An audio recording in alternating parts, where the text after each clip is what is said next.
As the goblins run towards them, Fran goes against the adventure leader Donadron's instruction, and she forges towards the dungeon under the teacher's command and by using one of the skills they have gained in battles. She jumps to the dungeon front, and several goblins forge ahead to defeat her.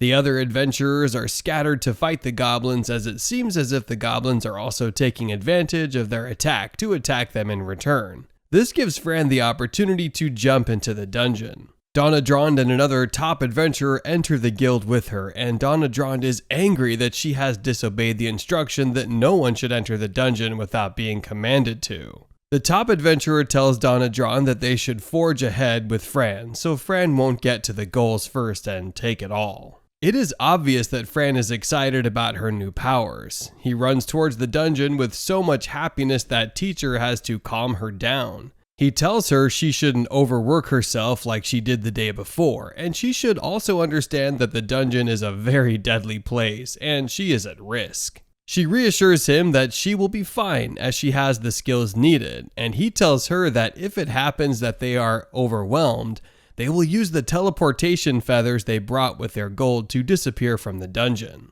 Teacher needs crystals to get more strength so they can defeat the goblins, so he tells her they will only fight the useful goblins with valuable crystals in them that they can use, and they will avoid the weak goblins with no crystals.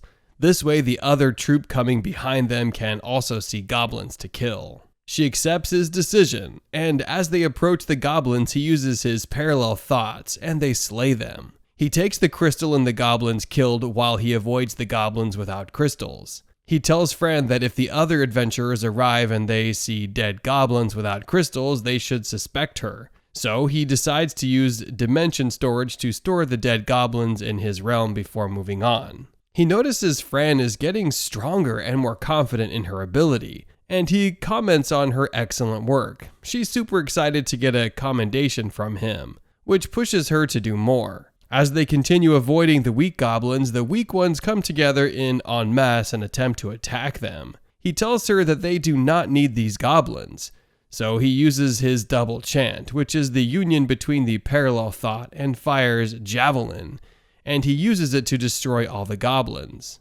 She tells him that his parallel thought skills are getting better, and he remembers the time he asked Fran to use parallel thought. Fran uses the skills and she gets them, but she complains to him. But she doesn't like the skills as it gets her weak.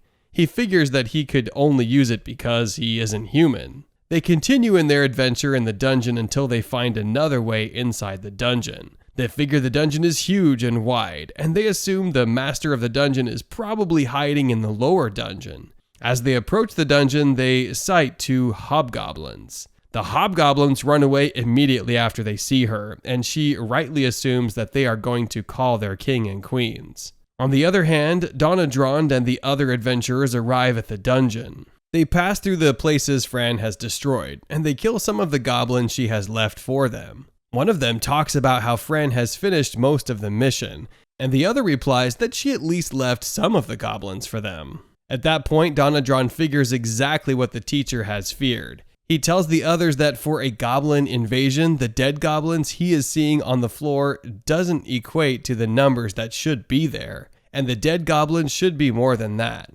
They assume that the invasion isn't as huge as they had assumed, but they do not know that some of the bodies have been hidden. One of the adventurers asks Donadron who Fran is. He tells them that Fran is just a low-level adventurer, but her sword and her skills are level 7, which puts her on the same level with high and advanced adventurers. The adventurer replies that since Fran has the skills of high adventurers, they do not have to be bothered about her. But Donadron replies that Fran is still a kid, and she could make mistakes due to her oversight, so they should hurry and catch up with her. As Fran and teacher continue their adventure, they get to a place where they see several goblins rallying around a particular goblin. Teacher should see the strong aura coming from the goblin, and he figures the goblin is the king and queen. He remembers his encounter at Maru Plains and how the other small goblins ran to the king and queen for protection. Fran is excited about the goal ahead of her, and she asks teacher if she should forge ahead and fight,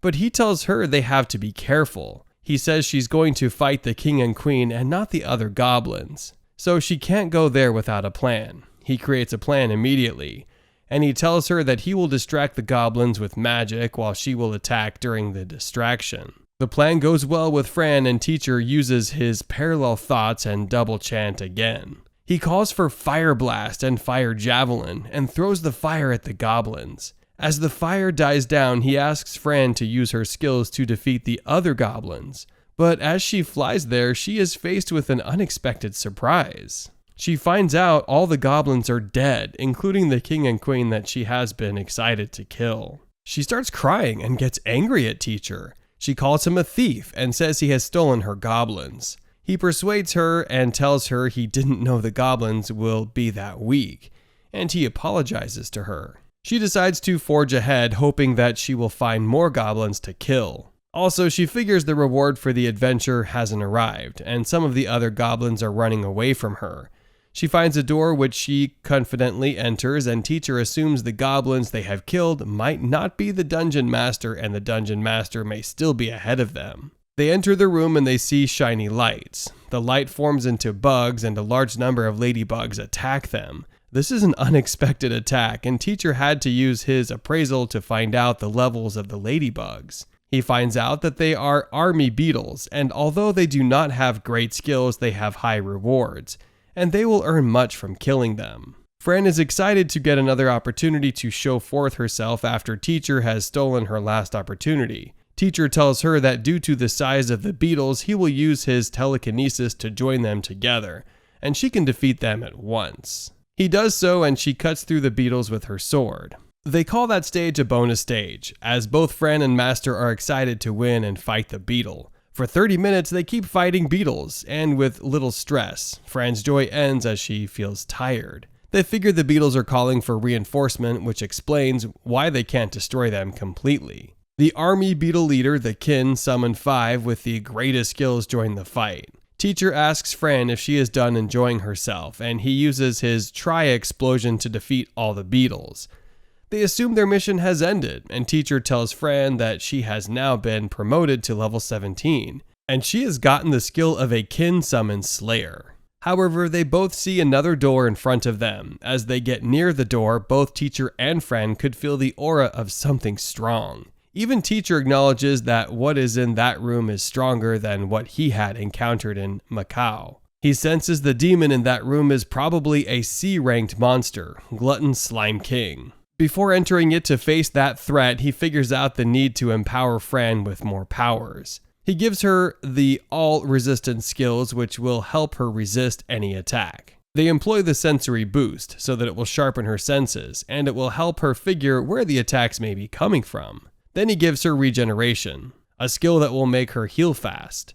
He also tells her that if she leaves that room alive, he will prepare his favorite food for her. He says his favorite food is curry, and she's excited to eat it. As they enter the room, the door closes, and the monster in the room looks at Fran and says that she looks weak. He says he won't get confused by her weakness and decides that for her to get to that room, she isn't really weak. At the guild, the receptionist feels so much concern for Fran that she goes to meet the guild leader, Klimt, and asks Klimt if he is sure that Fran will be fine. Klimt tells her that the guild is a recently built one, and it can't have so many enemies, so he's sure that they will be fine. On the other hand, Donna Drond and the other adventurers get to the door of the room Fran is in. The mana they sense from the room is so strong that they knock and hope that they can join the fight and save Fran, but the door is locked. In the locked room, Fran sees the real dungeon master, a weak goblin who knows he can't secure the dungeon, and has to employ a demon for the job. He commands the demon to kill Fran immediately, but the demon tells him he can't be commanded, and says he will kill him if he commands him again. Teacher attempts to use his appraisal to get the skills the demon has, but he finds out the demon has 6 secret skills. The fight starts, and at first Fran can equal the demon in terms of sword usage. Teacher also increases his sword power to ensure that he can tackle the demon. It's a greater demon of level 30, and they know their win probability is low. When the demon figures Fran has skills that can equate to this, he tells her she could only attack him because she could see him. He starts disappearing and appearing. His first attempt, he cuts off Fran's hands. Teacher stands up by himself and uses his fire guard to guard Fran and restores her hands. Teacher figures that since the demon isn't using his teleportation, he's using Fran's shadow. Fran figures it out and attacks the demon. Unaware, she uses her vibration fangs and her demonic poisonous fang against the demon, in hopes of poisoning him while the demon uses his darkness blaster against her. However, they both survive the attack. Teacher figures he has used all his secret defeating skills against this demon to no avail, and asks Fran that they use their teleportation feathers to teleport from that room, but Fran refuses. She says she must kill the demon and eat his favorite food, so she forges forward and keeps attacking. The demon admits that Fang's sword skills are top-notch, and he won't defeat her with that skill. He says he will show her something, so he brings out another hand from his body, which penetrates her body. He tells her his secret skill is the ability to steal other people's skills. So he has taken over her sword skills, so there's no way she can use the sword to defeat him again. He tells her to prepare to die, and she also gives up in her heart.